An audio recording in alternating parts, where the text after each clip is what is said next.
It's the biggest election night left before the midterms as voters cast their ballots in 5 states, testing the limits of Republicans' faith in former President Trump and both parties' vision for the future. Plus, inside the operation that took out bin Laden's successor, new reporting and new reaction amid the aftermath, and what it all means for the future of U.S. national security. And a war of words between the U.S. and China, rising tensions as House Speaker Nancy Pelosi touches down on her historic trip to Taiwan.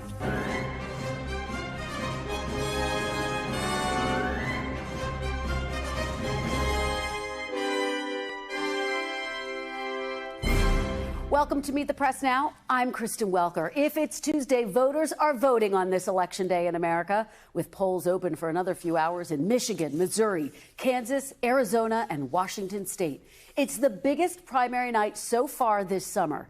Kansas voters are casting the first ballots on abortion since the Supreme Court overturned Roe v. Wade. And Republican voters around the country are making choices that will test the limits of former President Trump's power over the party. The Republican gubernatorial primaries in Arizona and Michigan both feature candidates who have followed Mr. Trump's lead and baselessly questioned the legitimacy of the 2020 election, including one in Michigan who was arrested for being at the Capitol on January 6th. And one in Arizona who says the state's top election official should be in jail. Now, also on the ballot tonight, 3 Republican members of Congress who voted to impeach the former president. All 3 are facing Trump-backed primary challengers. Michigan's Pete Meyer told NBC News today that he doesn't regret the hard votes he's taken, even if they've upset voters in his own party. I think it's important that we have somebody who is willing to do the hard work, but also tell the truth and be straightforward and honest with the people of West Michigan. That is what I've committed to do. That is what we have done so far in office. And that has led to some unpopular decisions at times, some difficult votes. But at the end of the day, I think the people of West Michigan deserve nothing less than transparency and honesty from their elected officials. Little bit of defiance on this election day there. And then there is the Missouri Senate election, where the former president made what can only be described as a farce of an endorsement late yesterday, giving his nod to, quote, Eric, leaving it up to voters to decide if he meant Eric Greitens or Eric Schmidt, the 2 frontrunners in the race. Both Erics claimed the endorsement as their own. Let's turn now to our full team of NBC News reporters for what we can expect tonight. Yamisha Alcindor is in St. Louis, Missouri. Vaughn Hilliard is in Phoenix, Arizona. And Steve Kornacki is, of course, at the big board. Shaq Brewster is just outside of Grand Rapids, Michigan, and will join us in just a moment. You have all been incredibly busy, and we appreciate your joining us. And Yamish, I want to start with you there. Talk to me about this dual endorsement, the 2 Erics. What has the reaction been there, and the fact that both Erics are claiming this endorsement as their own? How is that impacting these final hours of the race? Well, Kristen, you could call it the battle of the Erics. Former President Trump has really inserted chaos into this Missouri Senate primary for the Republican race, of course. Both candidates, Eric Schmidt, who is the Missouri Attorney General, as well as Eric Greitens, who is the former embattled governor, they are both vying for the endorsement of President Trump, and they are both hoping to replace Roy Blunt, who is retiring from the U.S. Senate as a Republican. What you see here and what you alluded to is that both Erics are saying that the endorsement from President Trump, which said Eric, all caps, but no actual last name, was really meant to go to them. So we've talked to both of the men, both of their campaigns, rather, and they both told us that they have talked to former President Trump after this endorsement announcement, and both of them say that they thanked the former president for his endorsement. I want to now play for you when I talked to Eric Greitens. This was a few hours after the endorsement announcement last night. I asked him, why are you so certain that former President Trump is talking about you when he says Eric with no last name? Take a listen. What makes you so clear that it's you and not the other Erics in this race? Yes, ma'am. I think that it's incredibly clear because he was very clear. He wants a MAGA champion. Everybody here knows I've been behind President Trump, stood behind him on election integrity. I've stood up for our police officers. I've stood up for our veterans. And when President Trump said he wants a fighter for our veterans, it was very clear he's talking about me. Now, sources tell us at NBC that this is intentional on the part of former President Trump. He wanted to really leave some vagueness here so that no matter what Eric wins, he will be able to claim victory. We should note that, of course, Eric Schmidt is someone who was seen as a moderate Republican, that of course is the Missouri Attorney General, but who really tried to tack right in order to get former President Trump's blessing. And on the other side, you have Eric Greitens, who has the support of Donald Trump Jr. Emphasis on the Jr. There's a lot of thinking that maybe the father was trying to follow his son in supporting Eric Greitens. I should also note that I talked to some voters here who say that they are really troubled by how much influence former President Trump is having in this race. One voter told me that they think that President Trump is being seen as a, quote, God, her words, not mine, and that really these candidates need to be more focused on middle-class issues, need to be more focused on helping out people in the state and not on chasing the Trump endorsement. But, Kristen, it tells you how much power the former president is wielding here, and we'll have to watch to see what happens if he ever clarifies. But as of now, in this moment, he has not clarified which Eric he's talking about. And one other quick note, there is a third Eric in this race. He's not a leading candidate, but I have to mention him because his name is Eric. Kristen. You're absolutely right. I'm glad you did. And Yamiche, I really appreciate it. I know you have a lot of other hits today, so thank you so much for joining us. We really appreciate it. Vaughn Hilliard, let me talk to you. You were at an event late last night, which was basically a Trump event. He wasn't there in person, but this was to bolster the Trump slate of candidates, right? Tell us about this event. And again, just picking up on the point that Yamiche makes, tonight is really one of the biggest tests for the former president that we have seen so far this summer. Especially coming out of these January 6th public hearings. And you and I, Kristen, we've had this conversation through the summer after each of these hearings is what was the impact going to be, especially on Republican voters and whether they chose to turn away from Donald Trump. Well, this is the best poll that will be taken yet because it's going to be at least Arizona Republican voters here who have very clear options. Not only, you said it there, Kari Lake, who's running for governor, Mark Finchem, Secretary of State, Abe Hamadeh for Attorney General, Blake Masters for U.S. Senate. Each of these four candidates with Trump's blessing. He campaigned here in Arizona alongside of them just 1 week ago. And I think that this is going to be a testament to whether voters in this state, a state that has shown a willingness to vote Democrat in the general election, whether they believe or want this more Trump-aligned figures to continue to represent them as their nominees. You know, I did have a conversation, or attempted a conversation would be the better way to describe it, with Kari Lake, who is the Trump-backed candidate here, because over the last 2 weeks, she has propagated the idea that there are fraud and, quote, irregularities already in her primary for governor here in the state of Arizona. But I tried to press her on any specific allegations or specific evidence, and she was not able to provide any or refused to provide any. Instead, she said that she was not going to share them with us. And so I turned and I asked, well, then have you turned them over to respective authorities? And she refused to answer that question. I did reach out here in the last couple hours to not only elections officials here in Maricopa County, but also the Arizona Secretary of State's office. They said that they have received no concerns from Lake or her campaign here in what is expected not only for this governor's race, but those other races I mentioned to be tight races. The big question here, Kristen, is how many of those folks that first came out in 2020 to vote for Donald Trump and were newly registered voters, how many of them are not only willing to show up for midterms, but a midterm primary in the dead of August? That is the question that we're watching here at the polls today, Kristen. Yeah, it is a key question, and it's just striking to hear Kari Lake, this former television news anchor, repeat the same strategy that we saw from former President Trump and essentially try to argue that there's already been some type of election fraud with absolutely no evidence, unable to back it up. You did such a great job pressing her on that. And it's also worth noting, Vaughn, of course, that the race for the Senate in Arizona, two election deniers as well, Blake Masters, Jim Layman. It really underscores the fact that it seems like this part of the party is thriving in these primaries. Yeah, that's absolutely right. And I think it's important to note, Governor Doug Ducey, who, much to the chagrin of Donald Trump, certified Arizona's Joe Biden win here. He has weighed in the governor's race, backing Karen Taylor Robeson, who is really in this mono, the alternative to Kari Lake. but he hasn't endorsed in the U.S. Senate race because you just said it, Jim Layman and Blake Masters both told me that they would have objected to the certification if they were in the U.S. Senate at the time. I should note Doug Ducey has endorsed a gentleman named Bo Lane in the Secretary of State's race who is looking to take on Mark Fincham, who is the guy you'll recognize as with the mustache, the cowboy hat, a fellow election denier who's running alongside Lake and those others. Kristen. All right. Well, it's been a busy time for you, Vaughn. Thank you for all of your great reporting. Shaq, let me turn to you. You are tracking the gubernatorial race there, the other races there. Tudor Dixon seemed to defect this morning when asked about her feelings about the 2020 election. It's an indication that she might be pivoting to the general. She's been endorsed by Trump. Of course, she's also been endorsed by Betsy DeVos, which has been quite notable and controversial to some voters there. Talk about the significance of this.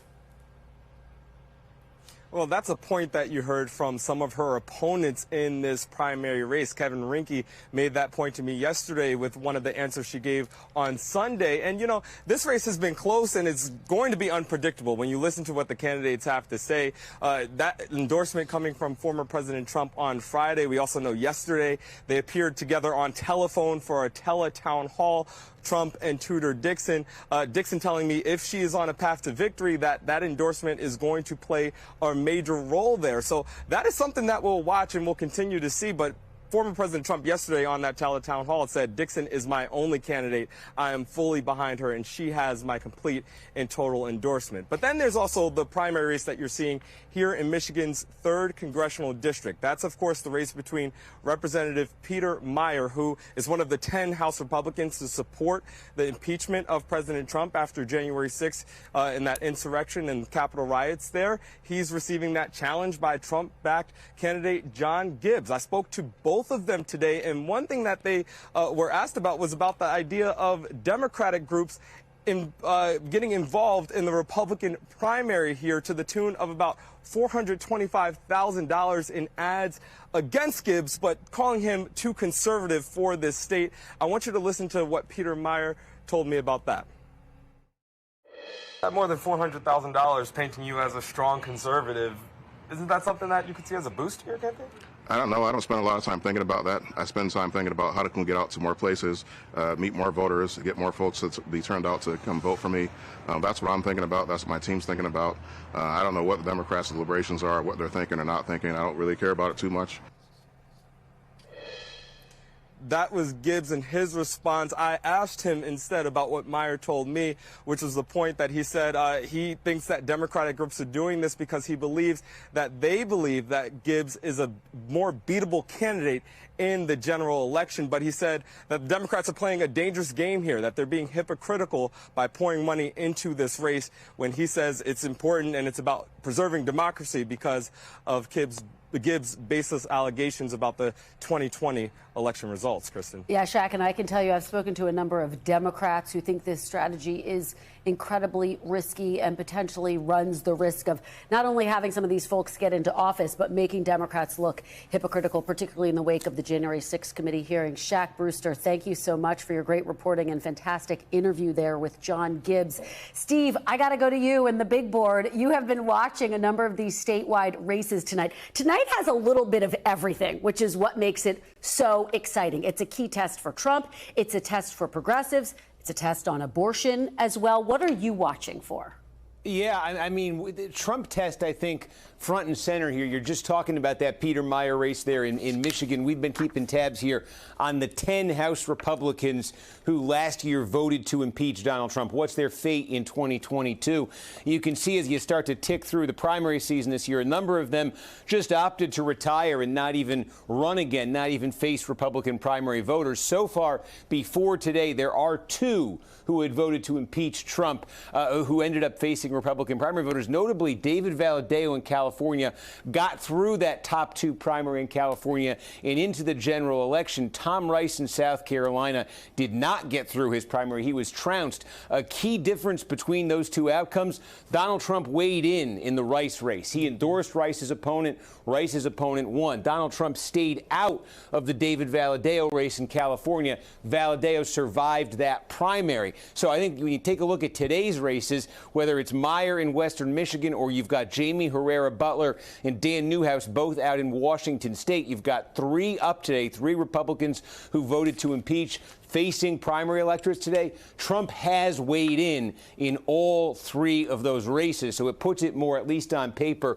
in the Tom Rice category than in the Valadao category. If you're just looking through, you just saw there John Gibbs, the Trump-endorsed candidate, against Meyer. Joe Kent. Now, remember, in Washington, this is sort of a jungle primary, both parties on the same ballot here, but Joe Kent is the Republican who Trump has backed here against Herrera Butler. And then also in the 4th district, Lauren Culp is the Republican who Trump is backing against Dan Newhouse. So you've got Trump weighing in here in these races, and the only Republican after tonight left on the primary calendar who voted to impeach Trump yet to have her verdict, that would be Liz Cheney. That's 2 weeks from now. So you can imagine she will be watching these races closely tonight. Maybe a clue about her fate 2 weeks from now, because, again, Trump has certainly weighed in her race as well. He certainly has, Steve. And let me, she's trailing by double digits, 20 points, I think, in one of the latest polls. Steve, let me just do a quick follow-up with you, because it's not insignificant, right, that the races in Washington state, as you say, are open. It's the top 2 vote getters. These are nonpartisan primaries. So does that change the dynamic potentially? Yeah, it's interesting because if you take a look, this race in the 3rd district, I think, is interesting because Trump has backed Joe Kent, but there's another. This list would go on if I could scroll here, but there's another Republican candidate here who had originally vowed to get out of the race if Trump endorsed somebody else. Trump comes along and endorses Kemp. She stayed in the race, and there's an independent group that has poured $1.5 million into ads supporting her. So a little unclear what the motivation of the group is, who exactly is behind it, but I think it clouds the picture a little bit here. And if you're Herrera Butler, that has been a positive development for you because potentially it could split some of that vote up. Oh, that is interesting, and we're going to be up late watching all of this. Steve Kornacki, thank you so much for setting the stakes for tonight. Really appreciate it. Good to see you. And, of course, we will see you and all of our reporters tonight on our Meet the Press election special. And we're also going to talk to a number of the candidates we were just mentioning, the dueling Democrats in Michigan, the independent candidate in Missouri, and the Republican Senate hopeful in Arizona who is pushing back on election fraud, just to name a few. You do not want to miss this. That's tonight, starting at 9 p.m. Eastern. Next, a U.S. drone strike takes out the leader of al-Qaeda. We'll discuss what it means for the future of counterterrorism efforts with retired general, former director of the CIA, and commander of U.S. Central Command, David Petraeus. You're watching Meet the Press now. Stay with us.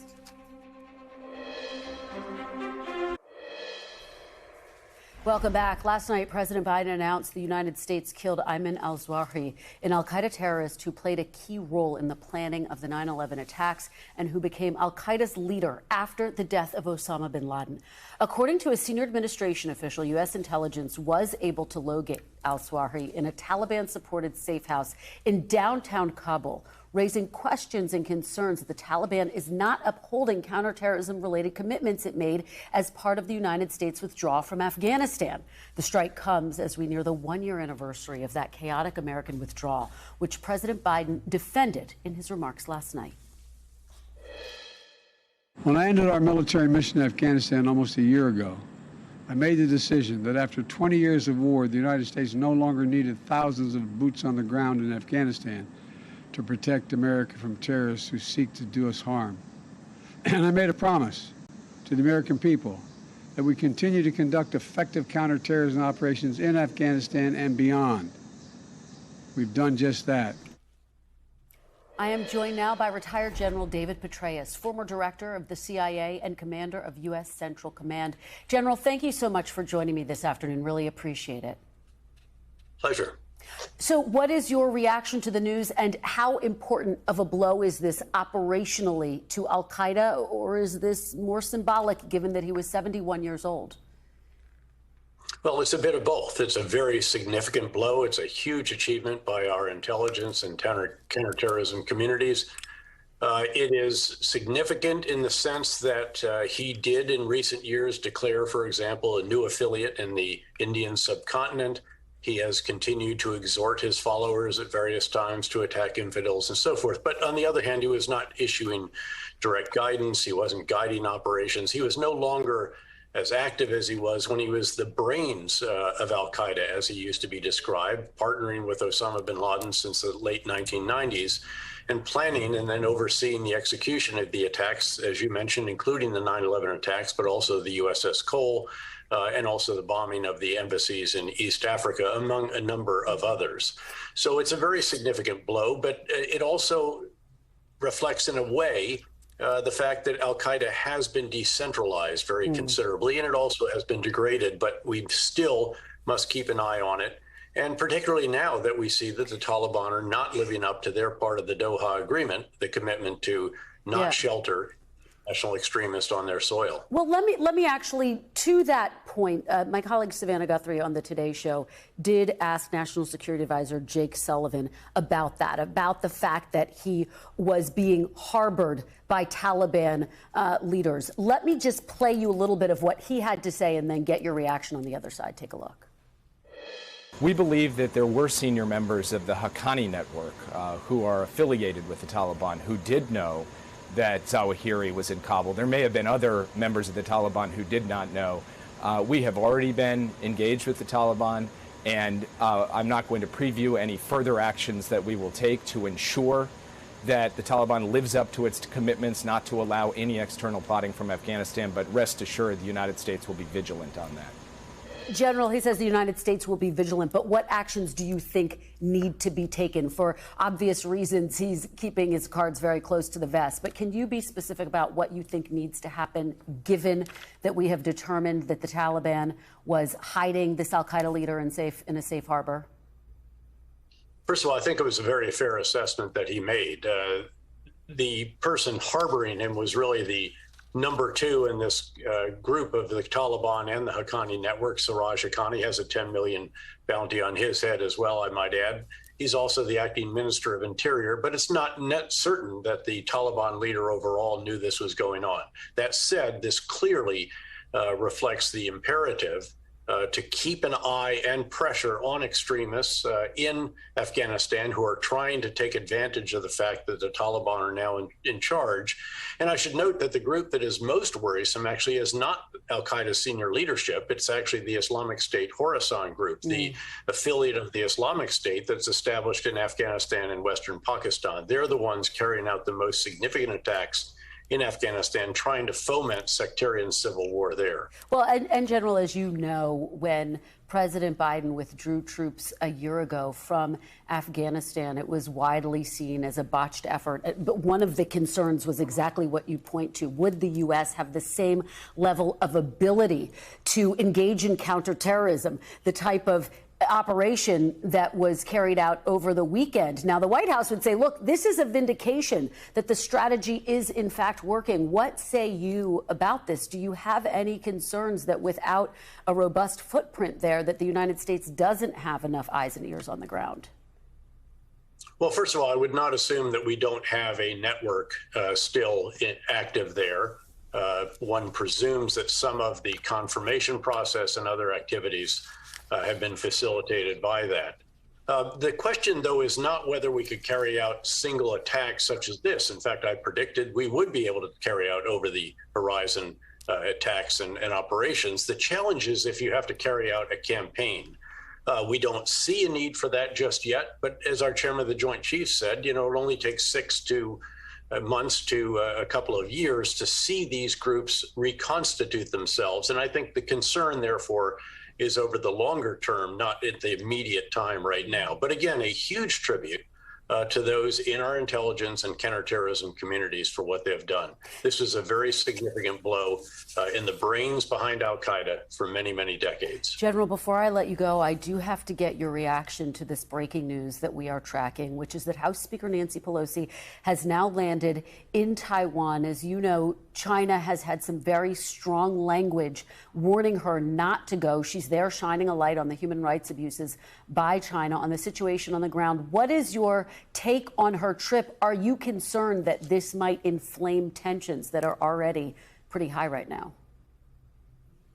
there's a lot of different takes on this, but the one that I think is generally broadly agreed is that there will be repercussions as a result of this. There sort of have to be. Again, President Xi is in the final months of his own re-election campaign. In late October, early November, the party Congress will convene and re-elect him for an unprecedented third term. He hoped that everything would be nice and smooth. It has not been, given Russia, given Ukraine, given the economy slowing down, given the real estate developers collapse and so forth.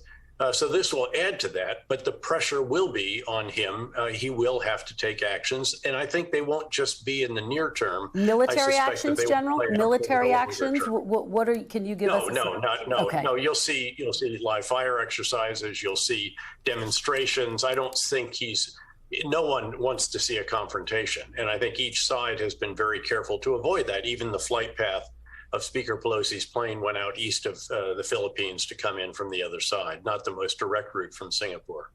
General David Petraeus, thank you so much for joining us on a very big news day and for helping us to understand all of these complicated issues. Good to see you. And still ahead, reaction from the U.S. and China to Speaker Nancy Pelosi's controversial and defiant trip to Taiwan. We're going to speak to Andrea Mitchell. You're watching Meet the Press Now. Stay with us.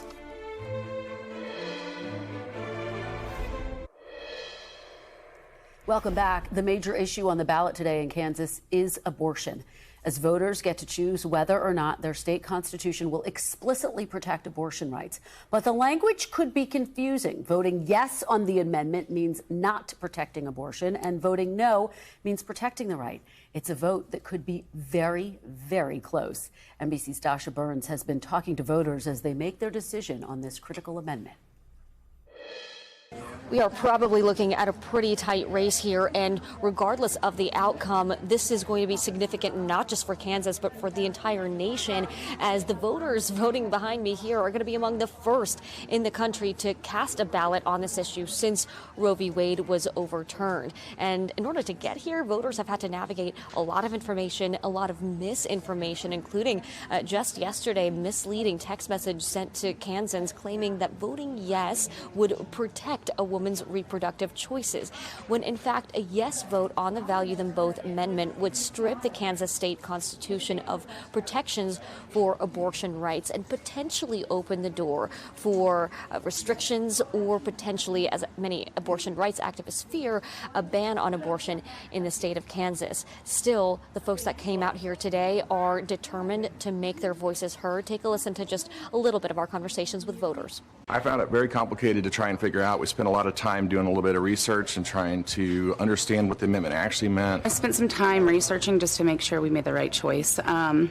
my husband was just in voting too, and we definitely made the right choice. It was very easy once we did our research. I wish they would use simple language.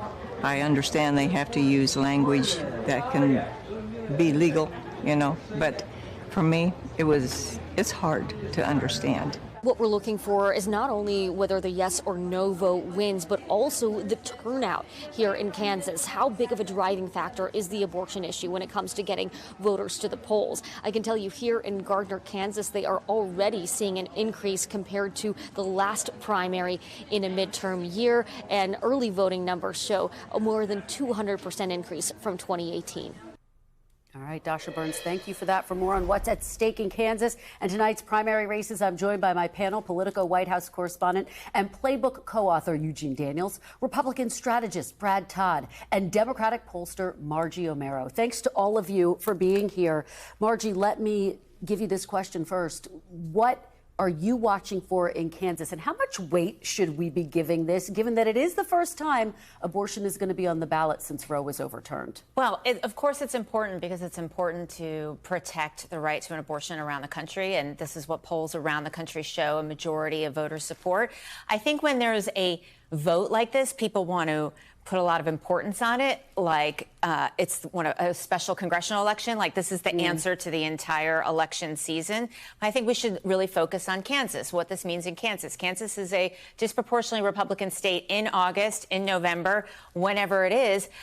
If abortion rights opponents were confident in their position, why make the ballot language so complicated that people don't know what it is that you saw in the segment, that they don't know what it is that they're voting for? Why put it on the primary ballot when there's bound to be lower turnout and fewer competitive statewide races? So we'll see what happens here, but I think it's important to put it in the context of what it means in the state. Yeah, I mean, Brad, what about that, given that it is so complicated?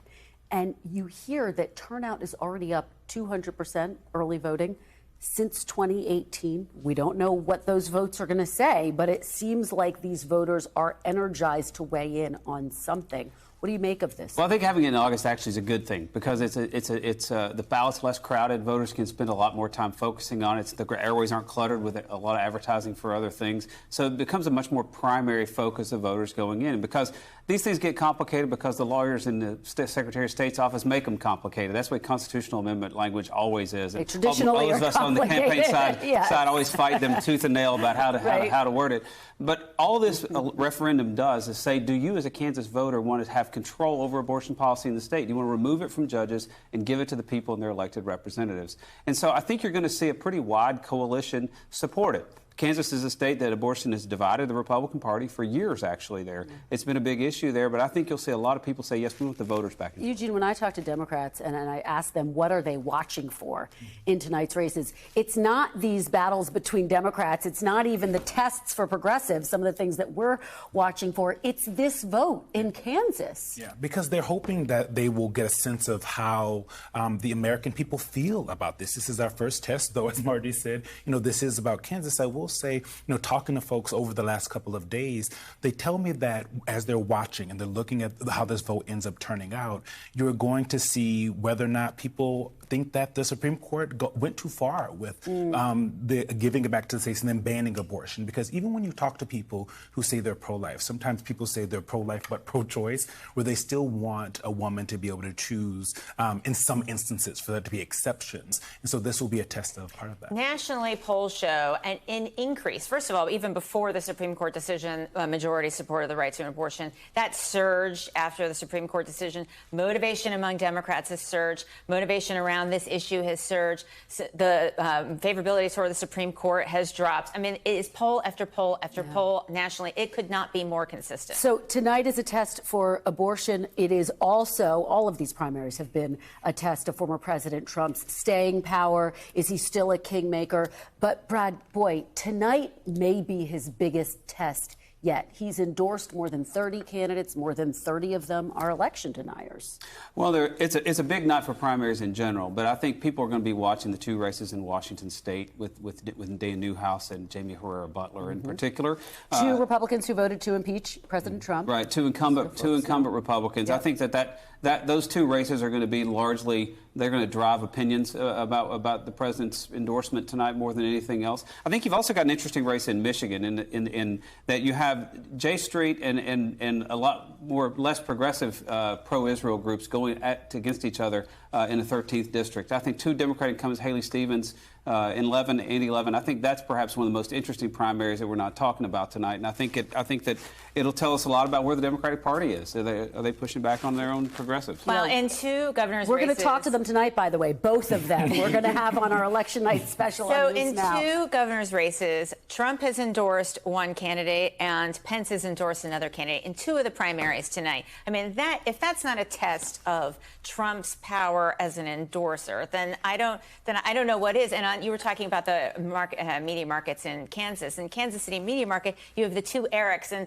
of course that's what Trump just loves chaos. His carefully researched endorsement of anyone named Eric is going to be at play there too. And you had some wonderful reporting in Politico about what was behind former President Trump's decision to endorse Eric, when the two front runners are Eric Schmidt and Eric Greitens, of course. There's somebody else on the ballot named Eric, too.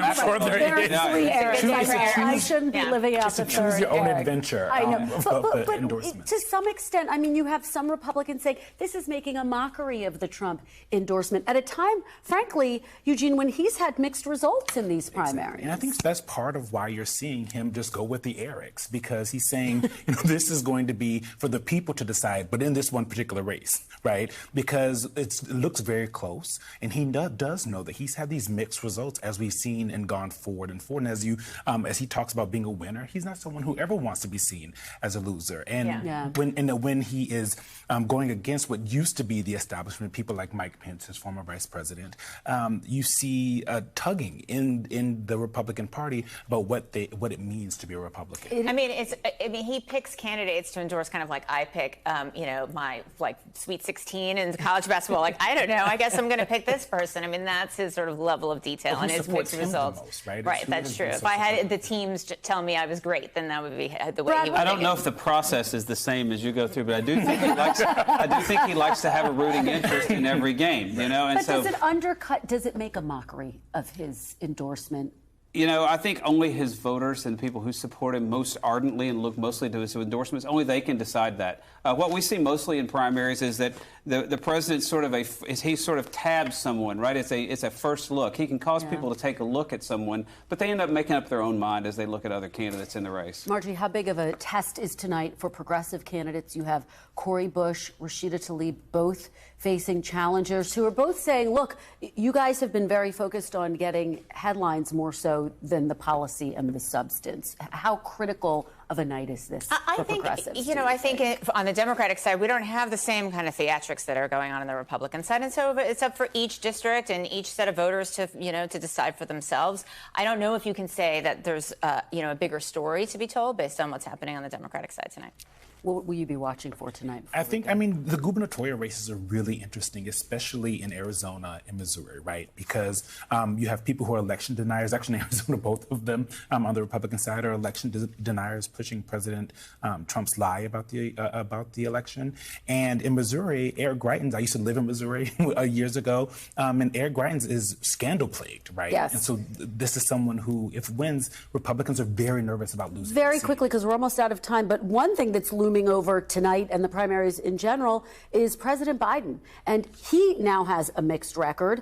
He might be close to getting this big piece of legislation passed that he's been working on, the Inflation Reduction Act, as it is now called. And then he came out last night and announced that he had killed this al-Qaeda leader.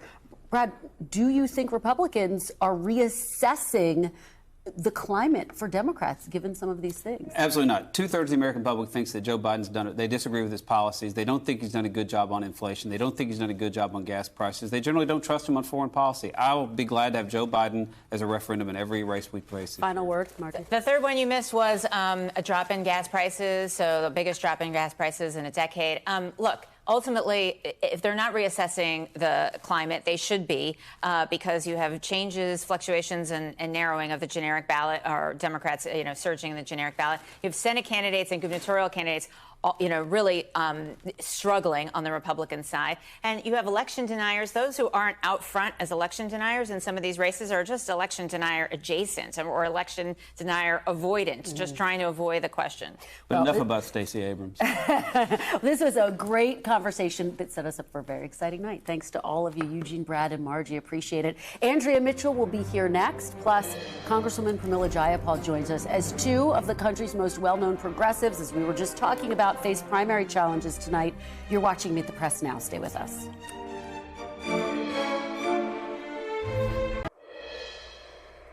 Welcome back. Speaker of the House Nancy Pelosi arrived in Taiwan earlier today, despite threats from China, whose leaders claim this self-governed island is part of their sovereign territory. China's Ministry of Foreign Affairs condemned the visit, saying it violated the One China principle. And state media reports the Chinese army will conduct 3 days of military exercises and training around the region. In a Washington Post opinion piece published shortly after her arrival, Pelosi defended her visit, citing China's human rights record and its crackdown on Hong Kong. She wrote, quote, "We cannot stand by as the CCP proceeds to threaten Taiwan and democracy itself." Pelosi has received congressional support from both sides of the aisle. Today, 26 Republican senators issued a statement supporting her trip to Taiwan. But the visit has caused a headache for the White House, which has signaled its concern with the visit as the administration now navigates an escalation in tensions between Washington and Beijing. Joining me now is NBC's chief foreign affairs correspondent, Andrea Mitchell, who has been all over this trip. Andrea, thank you for joining me. No, my pleasure. You have been sort of tracking the reaction and fallout from the White House, specifically John Kirby, briefing reporters today. What are they saying about this visit? Well, they keep asking him repeatedly, well, you know, why are you saying that this is not a change? There's obviously tension between the administration and Pelosi over this. We know this informally, but publicly they're saying she's independent, she's a separate branch of government, she has every right to go. Speakers have gone before. Of course, the speaker who went before was Newt Gingrich in 1997. That was 25 years ago. But the fact is she's always been a hawk on Taiwan. In 1991, famously, she went to Tiananmen Square just, 2 years after the uprising there and after the killings of all of those people, and furled a banner with two fellow Congress members. The police showed up, they blocked the camera crews, and it was quite an incident. So that shows, again, and just a couple of years ago, 2019, she tweeted that video from 1991 to show her solidarity. That was on the 30th anniversary of Tiananmen. Now, this is still evolving. As we speak, there are reports in official Chinese media that they awakened our ambassador, Nicholas Burns, in the middle of the night to call him in and, quote, demarche him, which in diplomatic terms means, call him on the carpet, read him the riot act over this. And they flew fighter jets right up against the line of what Taiwan claims it's airspace. So live fire exercises that have been happening for a couple of days, which hadn't happened in decades and decades. I was there last time. It was 1995 and 6. And now they're saying there'll be more exercises to come tomorrow. And what is the potential fallout beyond everything that you're laying out, Andrea? I mean, the United States, and we've been reporting on this, the Biden administration does have some concerns both for Speaker Pelosi's safety and security, but also for the potential diplomatic fallout here. What else could you potentially envision happening in the wake of this? Well, certainly the concern would be that there'd be some sort of military confrontation. As John Kirby has said, it could be accidental. It could be, misconstrued, one side, the other side, the U.S. caught in the middle. The U.S. has sent warships, notably the Ronald Reagan, that's a carrier group, but also other warships that they're not specifying to the Taiwan Strait. That's a fairly narrow strait. And there are areas there that are very close with the outlying islands of Quemoy and Matsu, just a couple of miles from southern China. It's in Fujian province. In any case, she is going to be meeting at around 8 o'clock Eastern tonight. She's going to be meeting with Taiwan's president, also a woman, by the way, well regarded for her support for democratic principles. Then she meets with the parliament and then has a news conference before leaving at about 5 o'clock Eastern tomorrow. So we're hoping she got a little bit of sleep, because not much, but stuff is still happening. And just quickly, Andrea, what are you anticipating we'll hear from her in that news conference? I think she will say that there have been Congress members who have gone before. This is not a change of policy. I support democracy. And basically, the administration agrees that once this leaked out that she was going, and they did not announce it, it was off the record. They didn't announce it until after she landed. But that the concern is that somehow Beijing will get too aggressive, and that will be a major problem, a confrontation between our major economic and military rival, China. It'll make the war in Ukraine look like nothing. Andrea, thank you. No one knows this stuff better than you. It's so great to see you. Really appreciate it. Good to be here, Kristen. We're watching you all night, by the way, with the election coverage. Yes, and we'll be watching you on Nightly News. Andrea, thank you. We'll be right back. Welcome back. As we count down to tonight's primary results, some familiar progressive faces are on the ballot tonight, facing down more moderate challengers. In Michigan, member of the progressive group dubbed the Squad, Rashida Tlaib, is facing 3 challengers, and another so-called Squad member, Missouri's Cori Bush, is facing a moderate state senator in her first re-election bid. I'm joined now by the leader of the Congressional Progressive Caucus, Congresswoman from Washington, Pramila Jayapal. Congresswoman, thank you so much for joining me. Appreciate it. It's great to be with you. So as I just laid out, two of your fellow progressive colleagues are facing challenges across the country, in fact, tonight, but we named two of them, Rashida Tlaib and Cori Bush.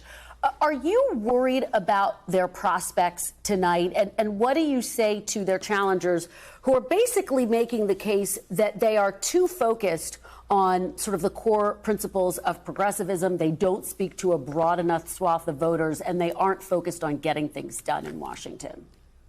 Well, Kristen, I would just say that these are two very effective members of Congress. They represent their districts extremely well. Voters selected them because they represent their districts extremely well. They know their districts, and they brought home enormous benefits to their districts. Rashida Tlaib, for example, has been one of the most effective advocates I know on the issue of water. Her district in Michigan was dealing with lead in water pipes and the inability of people to be able to drink clean water. And she has been relentless in making sure she brought home enormous amounts of money and got those provisions into the American Rescue Plan, and continuing to advocate for even more in the reconciliation bill.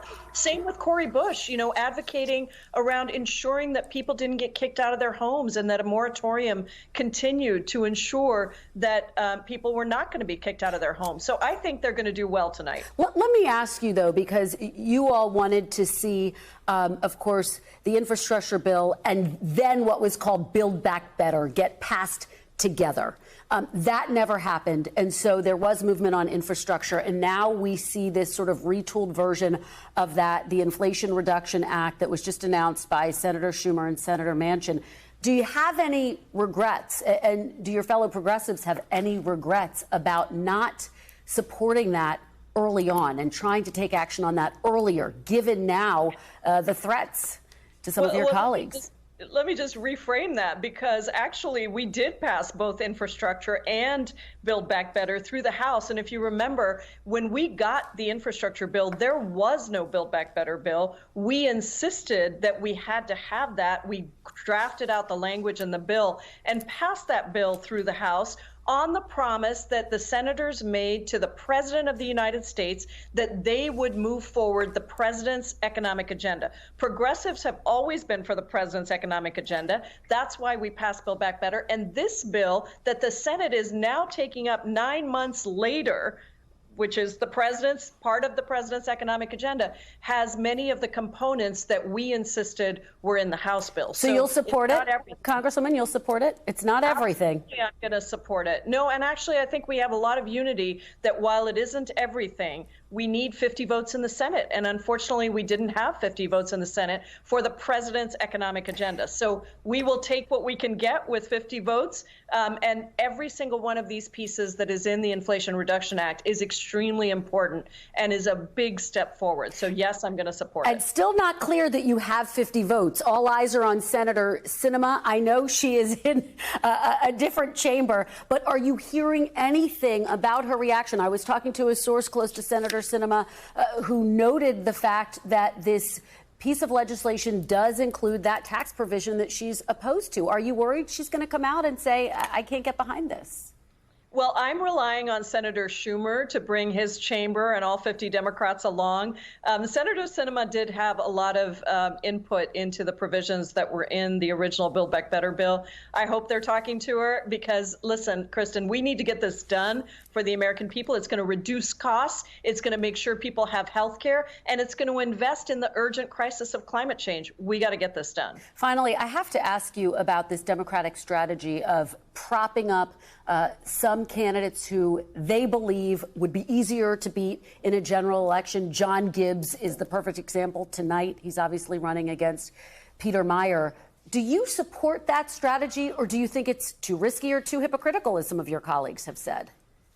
Well, I don't like the idea of propping up election deniers. I just don't like it. I have to be honest. I don't want to second guess the D-Trip. I haven't looked at their polling. I don't know what kind of a difference, their strategy is going to make. But on a values perspective, I don't like it. And I'll tell you, Kristen, I was one of the very few people that actually thought Donald Trump could win for the presidency back in 2016. Everybody told me I was crazy, but I felt like that could happen because people, unfortunately, buy into this bully tactic and all of the horrible things that he was saying, the divisive things he was saying.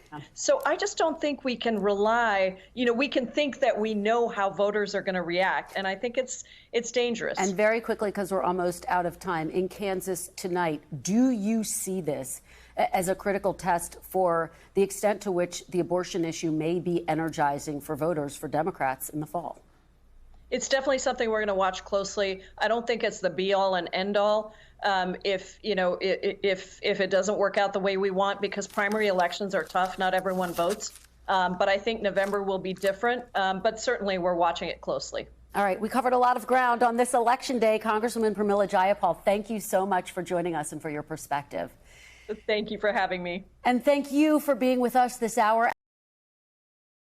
Thanks for watching our YouTube channel. Follow today's top stories and breaking news by downloading the NBC News app.